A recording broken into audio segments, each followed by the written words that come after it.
Leadership and business strategist. So, for those of you who don't know me, I am a leadership development specialist.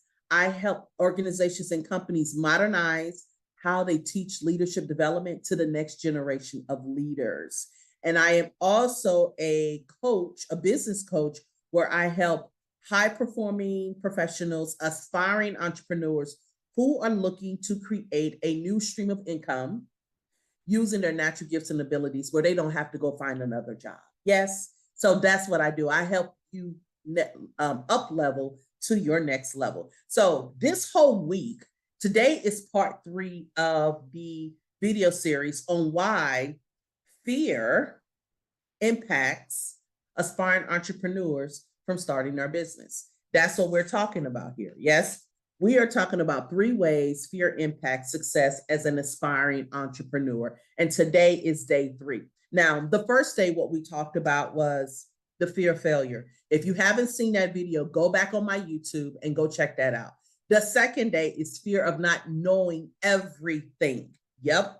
The fear of not knowing everything. You'll be surprised. A lot of us, right? If we don't know everything, we have a fear of trying to do anything. So therefore, we do nothing. And that is not what it means to be an entrepreneur. That means taking risks, and that means betting on yourself, because at some point in life, you are betting on everybody else. And now it is time for you to bet on you. Yes. And day 3, what we're going to talk about, the next fear is the fear that thinking that no one wants your service. How many of us can relate to that? We are afraid that we are producing something or creating a service or product that nobody wants. So we don't want to even put it out there that we have something. Yes? Here's what I know if I don't know anything else. Everybody, including you have something to offer people. And the niche, the closer you know your niche, and the exclusivity and the rareness of it is what's going to lead people to you. But I need you to step out on faith and bet on yourself. I get it. You have had people tell you that you can't do something. You've had people laugh at ideas you've had in the past or laughing now. You have family and friends who are telling you, just go get another job, quit work, you don't even need to do that. But what I am telling you today is that we're going to break that cycle, that hypnotic cycle of not doing anything. We're going to break the cycle of where people expectations or people's opinions of you is no longer your reality. We're going to break that circle, and we're going to build a new ladder. We are going to build a ladder. I am holding a ladder here, and all I need you to do is take each step so that you can reach the stars that are falling towards you. But I need you to believe that you are deserving of what is to be. Yes? Okay. So here are 3 ways on how you can overcome the fear of nobody wanting your service or product, right? The first way is go ahead and just do a test case. Develop your product. And here's what you can do. You can ask friends or family that you know and trust, or you can ask people in your community. Just get maybe like 3 or 4, and for them to use your product. And then ask them their opinion. Listen, I did that when I was launching the Business Accelerator. I did a first test where I offered it for free. And I saw a friend of mine who was going online, and she had such amazing content. And I asked her, hey, do you mind if I, try this on you? And for 4 weeks, we did it, and it was free. And I just walked her through the process, and she said it was amazing. So that's another way. And it helps build the confidence where you now know, okay, I have a viable offer here. Like, I know that people are going to want this. So the first thing is just get a small focus group and just test it out. And that way you can have some incremental wins so they can remove the doubt that you have in terms of the product that you're building. Yes, yes, that sounds good. All right, so number one, do a test case. Get a test case. That's what we're doing test case, focus groups, whatever you want to call it. That's the first thing that you can do. All right. Yes. Yes. Okay. The second thing, which is probably going to be the hardest, is don't expect family and friends to continue to buy or to continue to buy from you. More than likely, they're not your target audience. They're going to be there to support. But the way to overcome the fear is to know that they're not going to be the ones who's buying your product. Okay, so that's just an awareness. You have to be aware of that, because here's what's going to happen. You will release the product and then you're expecting them to be your only clients. They're not your only clients. They're probably not your clients.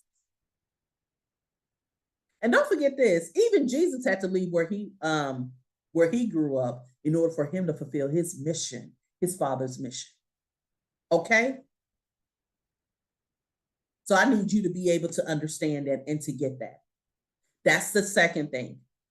Understand that your clients are not the clients that are not your family. Your clients are clients in the community, local and global, who are going to be buying from you. Yes? Okay, that's good. That's good, huh? All right. So the third way for you to overcome the fear that no one wants your product, that you don't think anyone will want your product or service, is to understand that this process takes time. And the reason why I am giving this is simply because oftentimes we think that success is immediate. It is not instant at all.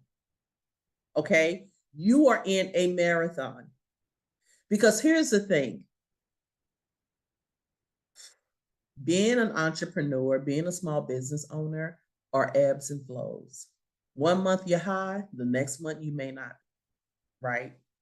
But what you have to be able to understand is that the more you pursue, right? Keep putting your product out there for people to test it. Keep putting your product out there for people to purchase it. Keep doing that. But understand that even a year later, you may not be where you think you should be. And that's okay, because you are looking at long-term, not short-term. All right? So number 3 is to manage your expectations. Manage your expectations. This is one of the biggest things. This is one of the biggest discriminators that I often see. And let me say this, myself included. When I first started my business, I was shaking in my boots. I did not want to sell anything to anybody. And the coach I had at the time was like, put your stuff out there. People to join that group. You better do this. And I was afraid, but I finally did it, right? But I didn't manage my expectations, and I should have. And now I'm 2 years in, I'm learning what that is. Managing my expectations, especially when you have to pivot and shift. When you are pivoting and shifting and you are refining, that means that 1, you are gaining new type of clients. 2, you need to understand the market. And 3, you need to be aware of what's happening in your industry. So number 3 is manage your expectations. Be kind to yourself. I don't want you to think that you are making money instantaneously and everything is going to be working. That is not the case, because you will give up. Let's be clear. You will give up. But what I will tell you is that if you learn how to manage your expectations and understand that this is a marathon and not a sprint, you will outlast the ones that are starting with you. Okay? So those are the 3 ways on how to overcome the fear of no one buying from you. All right, everyone. What I did not do, which I should have done, was don't forget, I need you to register November 15 and 16 for the 2-day workshop on how to turn your knowledge into currency. This is what I've been preaching. This is the new thing. I am on the mission. You hear me? It's a difference when you got goals versus when you got a mission. My mission in life is to make sure that you are financially secure. Okay? That's what it is, because abundance is our birthright. Yes. We know that money is the answer to all things. I did not say to all things, right? I did not say that it was not, everyone when it comes to money, everyone's like, oh, money is the root of all. That's not what I'm talking about. I want to make sure that you have the leverage that you need to be impactful in the purpose that has been given for your life. The world needs what you have to offer. You just got to believe that it is important and impactful. You do. And that's why I'm having the workshop, which is to teach you how to turn your knowledge into currency. You have everything you need to be rich, in riches, whatever that is for you, successes, whatever that is for you, and dreams. You have everything you need in order to achieve it. So come on out. The link will be in the comments. Don't forget, come and join. As I want to see you there. All right. Thank you for joining this 3-day video series on how fear impacts your success as an aspiring entrepreneur. Bet on you. All right, everyone. This is Uche Mayfield, leadership and business strategist, and I'll see you soon. Bye.